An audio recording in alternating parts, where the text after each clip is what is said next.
O Papa publicou recentemente o documento mais ousado de toda a história da Igreja Católica. E por incrível que pareça, não era sobre aborto, nem sobre casamento. Era sobre a inteligência artificial. E ele comparou a inteligência artificial com a Torre de Babel. Você sabe o que isso significa? Mas antes de qualquer coisa, já se inscreve aqui no canal, curte esse vídeo e já manda agora mesmo para o grupo da sua família, da sua igreja, para aquela pessoa que precisa ouvir isso. O vídeo que eu estou fazendo aqui é baseado em fatos, não tem viés político ou religioso, e esse vídeo é exatamente o tipo de conteúdo que vai confirmar que você é a pessoa mais inteligente do teu ambiente, do grupo da família, do grupo da igreja e da roda dos seus amigos. Sabe por quê? Porque enquanto está todo mundo falando de política, de futebol, você vai chegar com uma perspectiva que conecta teologia, geopolítica e tecnologia, de um jeito que a maioria das pessoas nunca parou para pensar. E quem leva esse conteúdo para debate para dentro da própria comunidade não é aquela pessoa chata que fica só mandando corrente. É a pessoa que outras procuram quando querem entender o mundo, quando querem resolver um problema. E essa pessoa pode ser você. Mas agora vamos ao que importa. A Torre de Babel no texto bíblico é o símbolo máximo da arrogância humana tentando ocupar o lugar de Deus. E o Papa disse, isso está acontecendo agora. Só que tem uma parte dessa história que quase nunca ninguém fala. Porque por trás desse documento já existe uma guerra pelo controle do futuro da humanidade. E os lados já escolheram as suas armas. Por isso fica comigo até o final desse vídeo, porque eu vou te mostrar ponto a ponto. O que eu vou te mostrar hoje vai mudar a forma de como você enxerga tudo que está acontecendo no mundo. Então, vamos começar pelo começo. Em 25 de maio, agora de 2026, há poucos dias atrás, o Papa Leão XIV, ele apresentou pessoalmente uma encíclica chamada Magnificat Humanitas, um documento que é gigantesco. E o que fala esse documento? Esse documento é sobre como proteger o ser humano da inteligência artificial. E a mensagem central desse documento é muito direta. A gente está vivendo aquilo que ele chamou de paradigma tecnocrático. E o que isso quer dizer na prática? Quer dizer que o poder no mundo moderno está saindo da mão dos governos e está indo para a mão das empresas de tecnologia. E algumas poucas empresas, e a gente vai falar sobre elas aqui, com poucos donos, inclusive, porque a inteligência artificial, ela inclusive substitui trabalhos. E essas empresas, inclusive, têm perspectivas bem específicas sobre o que o ser humano vale. O Papa escreveu, e eu vou ler na íntegra para vocês, porque as palavras deles são bem precisas. Quando esses bens permanecem concentrados nas mãos de poucos, sem formas adequadas de compartilhamento e acesso, cria-se um novo desequilíbrio que contradiz a destinação universal dos bens. Qual é a tradução prática disso? Algoritmos, dados, plataformas digitais. O Papa diz que esses bens pertencem à humanidade, não a uma empresa, não a um grupo, à humanidade. E é aí onde a guerra começa. Mas antes de eu falar da IA, eu preciso que você entenda o que o Papa quis dizer sobre a Torre de Babel e o que isso tem a ver com a IA. Porque não é o que você aprendeu na escola dominical. No texto hebraico original de Gênesis, no capítulo 11, você vai ver que se descreve a construção de uma torre com uma palavra que muda tudo. E a palavra é migdal, torre. Mas o verbo associado a essa palavra é livnot, construir, com o sentido de construir para si mesmo, para o próprio nome. Vamos construir uma cidade cujo topo chegue aos céus e vamos fazer um nome para nós mesmos. Percebe que não é só uma ambição de altura, é uma ambição de identidade. É a criação de um sistema que não precisa de Deus e que não presta contas além de si mesmo. E o texto mesmo diz que o resultado foi o quê? A fragmentação, a confusão, o isolamento. E o Papa enxergou esse mesmo padrão na forma da inteligência artificial, como ela está sendo desenvolvida. A centralização do poder, decisões tomadas por poucos, sem prestação de contas à humanidade. E a consequência disso, segundo ele, é a mesma da torre. Vai ser a fragmentação, a exclusão, a perda da dignidade humana. E isso aqui eu não estou fazendo nenhuma metáfora barata. Eu estou fazendo uma leitura teológica com vocês, muito séria e fundamentada, sobre o que aconteceu e sobre os fatos e os documentos que a gente tem. E agora eu preciso colocar os nomes nesse contexto, porque o Papa não está lutando contra uma abstração. Ele está respondendo a uma realidade concreta daquilo que está acontecendo. E a corrida pela inteligência artificial hoje, ela é dominada por um pequeno punhado de empresas que você já deve ter ouvido falar. O Google, Meta, que é do Facebook, Microsoft, Oracle, Palantir e OpenAI. Existe um detalhe muito relevante sobre a liderança dessas empresas. E a gente vai falar sobre isso agora. Mas não com um conjunto de valor ou com um julgamento, mas entendendo o contexto para entender essas alianças e as perspectivas deles dentro dessas empresas. Por exemplo, o Sam Altman, que é o CEO da OpenAI, foi eleito pelo Jerusalem Post como o judeu mais influente do planeta em 2024, inclusive acima do Netanyahu. A BlackRock, que é uma das maiores acionistas de boa parte das empresas de tecnologia, tem como seu CEO o Larry Fink. E o Sam Altman, num evento da BlackRock, disse algo que eu acho muito importante você ouvir e prestar atenção. Ele disse que o objetivo da OpenAI é fazer com que a inteligência artificial se torne tão essencial quanto a água ou a eletricidade. E eles vão cobrar pelo uso. É a inteligência artificial como um commodity.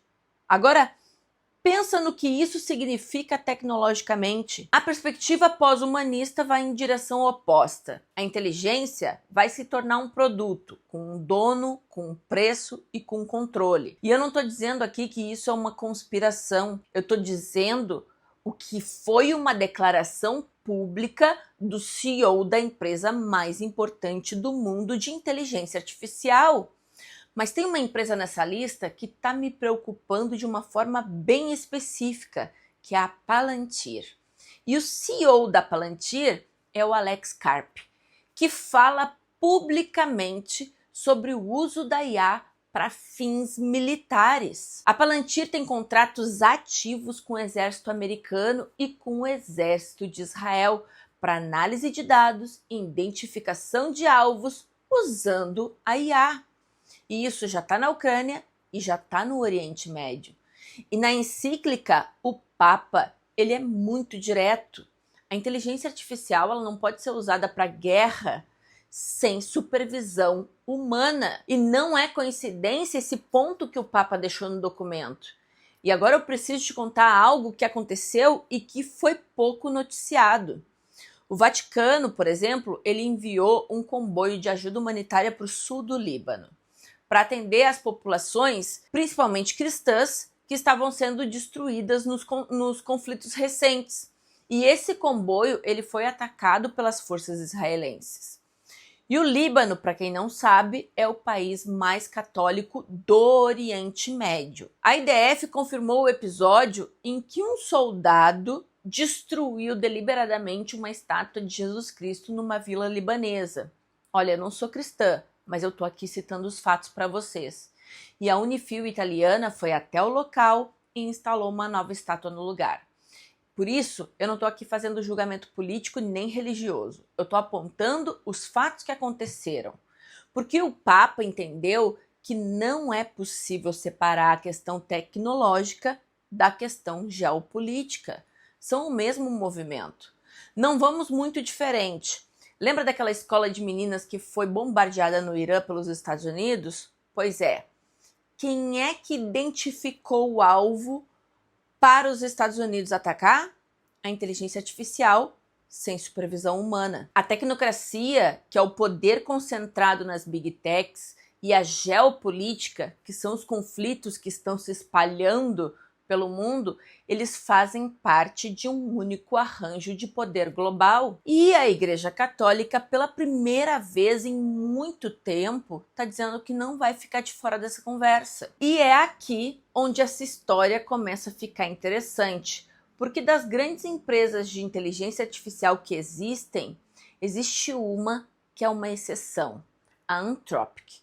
A Anthropic foi parceira escolhida pelo Vaticano para ajudar a construir princípios éticos para a inteligência artificial.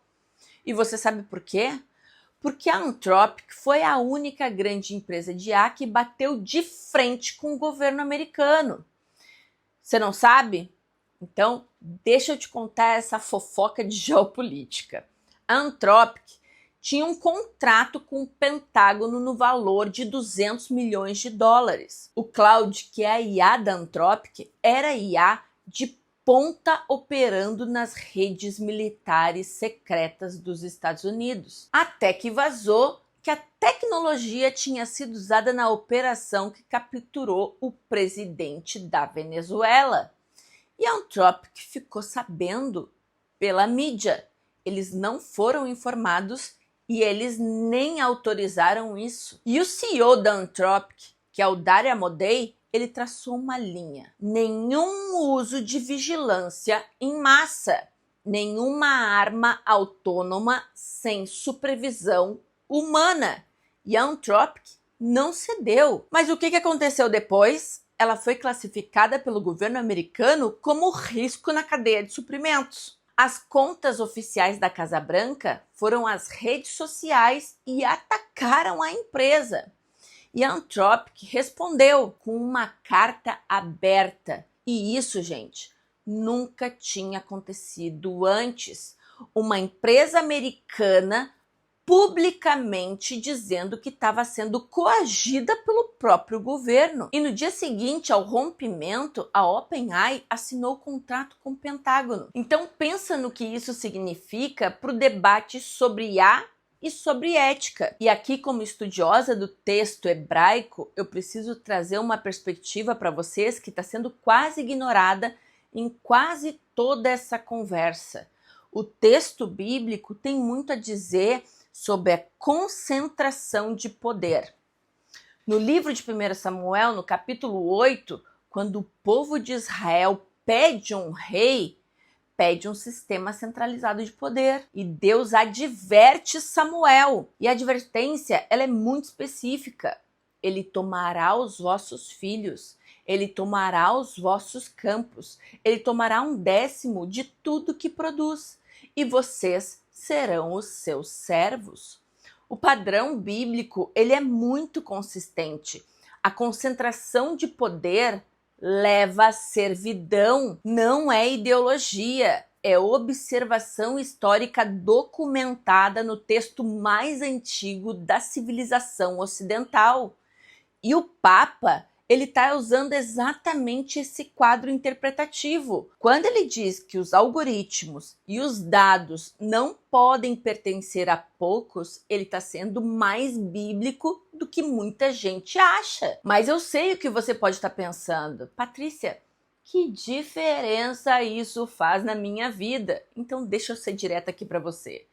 A IA já está substituindo trabalhos. E isso não é opinião. Essa é a tendência e ela está em curso. Inclusive o Elon Musk falou que os robôs vão substituir os cirurgiões. Quando esse processo se aprofundar, quem vai decidir o que acontece com as pessoas que vão ficar sem trabalho? Se o poder estiver concentrado em poucas empresas com visões bem específicas sobre o valor da vida humana, como a que eu mencionei no início desse vídeo sobre como tornar a inteligência artificial um commodity, a resposta a essa pergunta vai ser dada sem a tua participação, nem a minha. O Papa ele entende que a Igreja Católica representa 1,4 bilhão de pessoas no mundo. E esse é o único peso que o Vaticano ainda tem na balança. Não tem exército desde 1870. Não tem um capital econômico comparável. Tem apenas pessoas. Em algum momento, quem tem pessoas vai ter que decidir o que vai fazer com isso. Tem uma frase no texto hebraico que ficou na minha cabeça enquanto eu estava estudando todo esse material. Está em Deuteronômio, no capítulo 30, no verso 19, que diz assim: escolhe a vida para que tu e teus descendentes vivam.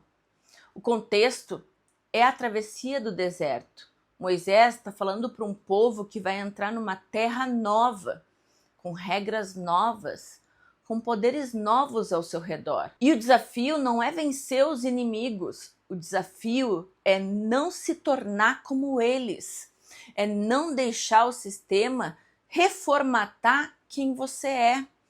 E eu acho que é esse o desafio que o Papa está tentando colocar na nossa linguagem secular do mundo atual. Como que a humanidade vai entrar nessa terra nova, que é a era da inteligência artificial, sem perder o que nos torna humanos, sem perder a nossa capacidade de pensar por nós mesmos, sem terceirizar a consciência para um algoritmo, para uma planilha de dados, sem aceitar que a sabedoria seja um commodity com preço. E eu confesso para vocês que eu não tenho todas as respostas para isso.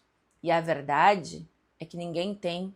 Mas eu sei que as perguntas certas, elas importam muito. O que me impressiona nesse momento é o que o texto hebraico diz. Ele foi escrito há mais de 3.000 anos. E ele está fazendo as perguntas certas melhor do que a maioria dos analistas políticos que a gente tem aí na atualidade. A Torre de Babel, ela não é uma metáfora antiga, ela é um manual de análise para os dias atuais. E você? O que você acha desse comunicado do Papa? Ele tem alguma validade? Coloca aqui nos comentários, porque aqui a gente não tem julgamento. Por isso, sinta-se à vontade para comentar de forma respeitosa aqui na minha casa digital. O espaço que eu abro aqui é para a gente conversar de forma inteligente e respeitosa. E se você quer continuar entendendo o que o texto bíblico diz no original, o que ele tem a dizer sobre o mundo em que a gente está vivendo, já se inscreve aqui no canal. E eu não te vendi nada. Eu entreguei aqui tudo de graça. Então, eu só vou te pedir uma coisa.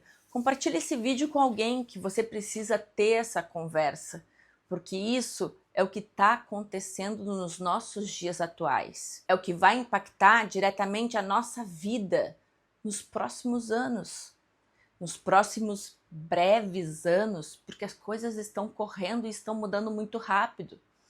Quem dirá a vida dos nossos filhos? Isso precisa ser discutido, isso precisa ser falado, isso precisa ser pautado. O Papa, ele deu o primeiro passo e nós estamos vendo o que está acontecendo no mundo. Será que a gente vai continuar calado? Bom, eu espero que não. Eu espero que a humanidade melhore, eu espero que, sinceramente, a inteligência artificial, que é uma excelente ferramenta, ela continue a nos ajudar no dia a dia, como algo a acrescentar de positivo nas nossas vidas, mas a gente sabe que quando existem empresas com interesses financeiros e políticos no poder e que crescem muito rápido, a nossa vida passa a ficar como se a gente fosse um refém nas mãos deles. E isso é muito difícil. É muito difícil, mas é uma realidade que acontece. Então é por isso que a gente precisa falar sobre esse tipo de assunto sempre. Bom, eu te espero no próximo vídeo. Até a próxima!